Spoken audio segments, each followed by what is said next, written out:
नमस्कार, मैं हूं कोमल शर्मा और अब खबरें अन्य राज्यों से। उत्तराखंड राज्य गठन आंदोलन के दौरान शहीद हुए आंदोलनकारियों को आज देहरादून में कांग्रेस नेताओं ने भावपूर्ण श्रद्धांजलि अर्पित की। उत्तराखंड कांग्रेस ने राज्य के रजत जयंती समारोह के तहत विशेष कार्यक्रमों की शुरुआत की है। देहरादून कचहरी स्थित शहीद स्थल पर प्रदेश अध्यक्ष करण मेहरा, नेता प्रतिपक्ष यशपाल आर्य, पूर्व मुख्यमंत्री हरीश रावत, पूर्व प्रदेश अध्यक्ष प्रीतम सिंह सहित कई वरिष्ठ नेताओं ने पुष्प अर्पित कर राज्य आंदोलनकारियों के बलिदान को नमन किया।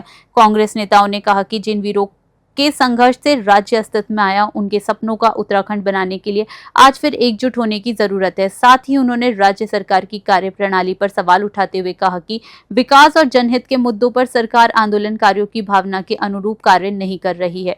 देहरादून से ब्यूरो रिपोर्ट। देखिए, रजत जयंती वर्ष है उत्तराखंड का और 15 दिन का कार्यक्रम कांग्रेस कमेटी ने अपना डिसाइड किया है कि हम 15 दिन तक लगातार कार्यक्रम करेंगे। और ये तय किया गया क्योंकि शहीदों की शहादत के बदौलत, उनके सेक्रीफाइस, आंदोलनकारियों की वजह से ये राज्य बना।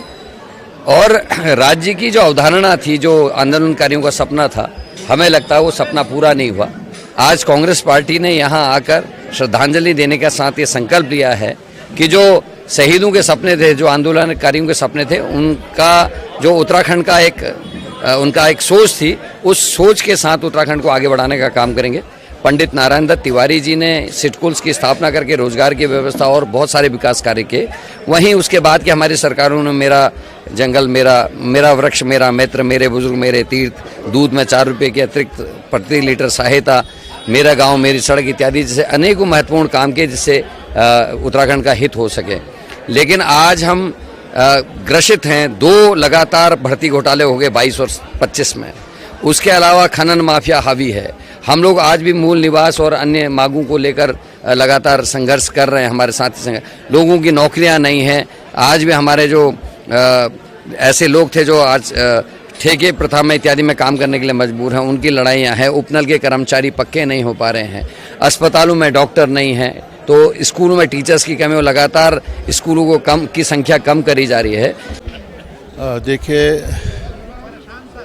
राज्य निर्माण के 25 वर्ष संपूर्ण होने जा रहे हैं। आज हम शहीद स्थल पर मौजूद हैं। शहीदों को नमन करने के लिए, उनको श्रद्धांजलि के पुष्प अर्पित करने के लिए कांग्रेस परिवार यहाँ पर है।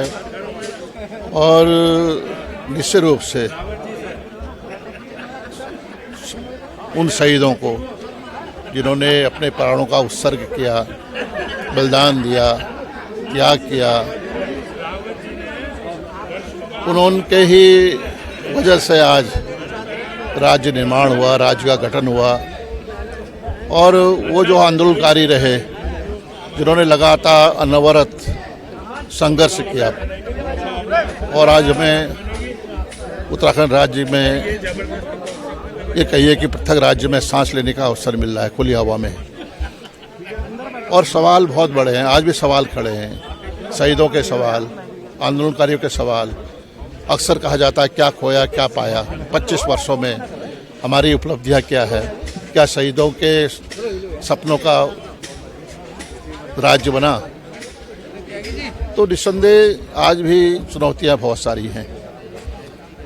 दलगत राजनीति से ऊपर उठकर सोचने की आवश्यकता है। आज भी पलायन बहुत बड़ा मुद्दा है। आज भी कई सैकड़ों गांव घोस्ट विलेज, भुथा गांव बन चुके हैं। ये पलायन आयोग की रिपोर्ट कहती है। रोजगार के अवसर खत्म हो चुके हैं।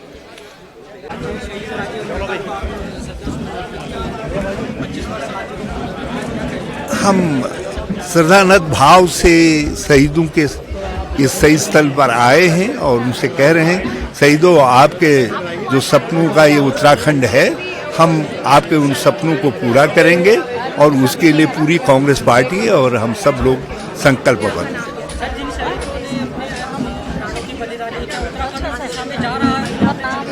हम यही मैंने कहा कि हम उनके सपनों का, उनकी सोच का उत्तराखंड बनाने के लिए प्रतिबद्ध हैं।